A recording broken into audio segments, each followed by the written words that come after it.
Good evening বন্ধুরা, সকলে কেমন আছো? আশা করব অনেক ভালো আছো। আমি সুকৃতি, নতুন একটা ব্লগে সকলকে জানাই অনেক শুভেচ্ছা। দেখো বন্ধুরা, সন্ধ্যার স্ন্যাক বা সকালের স্ন্যাক হিসেবে এই মোচার ডাল বড়াটা তোমরা বানিয়ে একবার খেতে পারো। উপকরণ খুবই সামান্য। প্রথমে কিছুটা মোচা আমি কুচিয়ে রেখে দিয়েছিলাম, আর আগের দিন রাত্রে রেখে দিয়েছিলাম। আর মসুরির ডালটা সকালেই ভিজাতে দিয়েছিলাম। মোচাটাকে কিছুটা সিদ্ধ করে নিয়ে, আর তার মধ্যে আলুটাও সিদ্ধ করে নিয়েছিলাম। আলু, পেঁয়াজ, মসুরির ডাল আর সামান্য সমস্ত কিছু একসঙ্গে মেখে, আর কর্নফ্লাওয়ার ছিল, সঙ্গে দিয়েছিলাম একটু বেসন, কারণ খুব পাতলা হয়ে গেছিল ডাল বাটাটা, সেই জন্য। তোমরা দিতেও পারো আবার না দিতেও পারো। তারপর কিছুক্ষণ আমি ঢেকে রেখেছিলাম। বন্ধুরা, তোমাদের যদি আমার এই ডাল বড়াটা ভালো লেগে থাকে, অবশ্যই আমার চ্যানেলটাকে সাবস্ক্রাইব করে দিও। আর তারপর কড়াইয়ে তেল দিলাম এবং তেলটা কিছুক্ষণ গরমের জন্য রেখে দিলাম।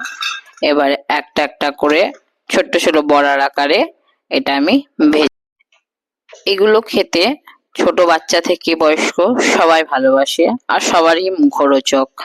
অবশ্যই তোমরা একবার বাড়িতে বানিয়ে দেখবে, খুবই ভালো লাগবে। আচ্ছা বন্ধুরা, তোমরা কে কি ভালোবাসো খেতে, অবশ্যই আমাকে একটা কমেন্টে জানিও। আর মোচা খেতে কে কে নাক ছিটকো, তারাও একটু আমাকে জানিও। তারপর দেখো, আমি এবার গরম তেলে একটা একটা বড়ার আকারে ভাজতে। বন্ধুরা, তোমরা একটু যদি সাপোর্ট করো, পাশে থাকো, তাহলে আমি নতুন নতুন রান্না, নতুন নতুন ভিডিও বানাতে অনেক উৎসাহিত হব।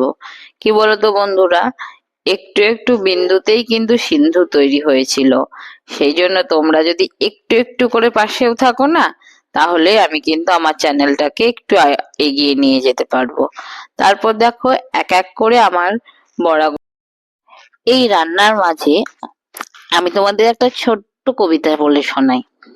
দেখো তো বন্ধুরা, ভালো লাগে কিনা। যদি ভালো লাগে তাহলে আমাকে বলো। কবিগুরু রবীন্দ্রনাথ অসাধারণ একজন মানুষ। তিনি শুধু কবি, লেখক, গায়ক নয়, তিনি আধুনিকতার ছোঁয়ায় অসাধারণ এক ব্যক্তি। তারই লেখা একটা ছোট্ট সুন্দর কবিতা, কৃপণ। আমি ভিক্ষা করে ফিরতেছিলাম গ্রামের পথে পথে, তুমি তখন চলেছিলে তোমার স্বর্ণরথে। অপূর্ব এক স্বপ্ন সম লাগতেছিল চোখে মম, কি বিচিত্র শোভা তোমার, কি বিচিত্র সাজ। আমি মনে ভাবিতেছিলাম, এ কোন মহারাজ। আজি শুভক্ষণে রাত পোহাইল, ভেবেছিলেম তবে আজ আমারে দ্বারে দ্বারে ফিরতে নাহি হবে। বাহির হতে নাহি হতে কাহার দেখা পেলেম পথে, চলিতে রথ ধনধান্যে ছড়াইবে দুই ধারে, মুঠা মুঠা কুড়িয়ে নেব, নেব ভারে ভরে। দেখি সহসা রথ থেমে গেল আমার কাছে এসে, আমার মুখপানি চেয়ে নামলে তুমি হেসে। দেখে মুখের প্রসন্নতা জড়িয়ে গেল সকল ব্যথা। হেনকালে কিসের লাগি তুমি অকস্মাৎ, আমায় কিছু দাও গো বলে বাড়িয়ে দিলে হাত। মরি, এ কি কথা রাজাধিরাজ, আমায় দাও গো কিছু।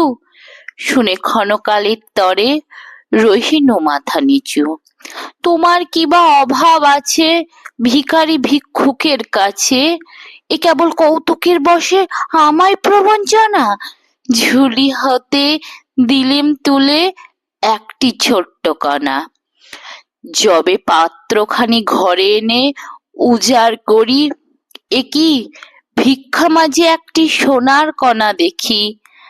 দিলেম যার আজ ভিখিরি রে, স্বর্ণ হয়ে এলো ফিরে, তখন কাঁদি চোখের জলে, দুটি নয়ন ভরে, তোমায় কেন দিইনি আমার সকল শূন্য করে। দেখো বন্ধুরা, গল্প করতে করতে, রান্না করতে করতে আমি কিন্তু ছোট্ট একটা সুন্দর কবিতা তোমাদেরকে শুনিয়ে দিয়েছি। যদি তোমাদের ভালো লাগে অবশ্যই আমার চ্যানেলটাকে সাবস্ক্রাইব করে দিও। আর কি বলতো, আমাদের সবকিছু যদি আমরা সত্যি সবাইকে উজাড় করে দিতে পারতাম, তাহলে বোধহয় অনেকটাই সংসারের নিয়ম অনুসারে আমরা অনেক সুখী হতে পারতাম। কিন্তু কেউই সেটা আমরা পারি না। পারি কি? দেখো, তোমরাও কিন্তু উজাড় করে মন ভরে চ্যানেল কি সাবস্ক্রাইব করে দিতে পারো? পারো না। সবাই দেখো আর চলে যাও। এইভাবেই আমাদের প্রত্যেকটা মানুষকেই যেতে হয়, আসতে হয়, এইভাবেই বিধির বিধান চলে। তো চলো, আজ আমার রান্না প্রায় শেষ হতে চলেছে। আবারও একবার মনে করে দিই, যদি তোমাদের ভালো লেগে থাকে অবশ্যই সাবস্ক্রাইব করে দিও। দেখো আমার ফাইনাল রান্না কেমন হয়েছে। খেতে অসাধারণ হয়েছিল এবং অনেক মুচমুচে সুন্দর নরম হয়েছিল। খেয়ে কর্তাবাবু খুব খুশি হয়েছে। টাটা।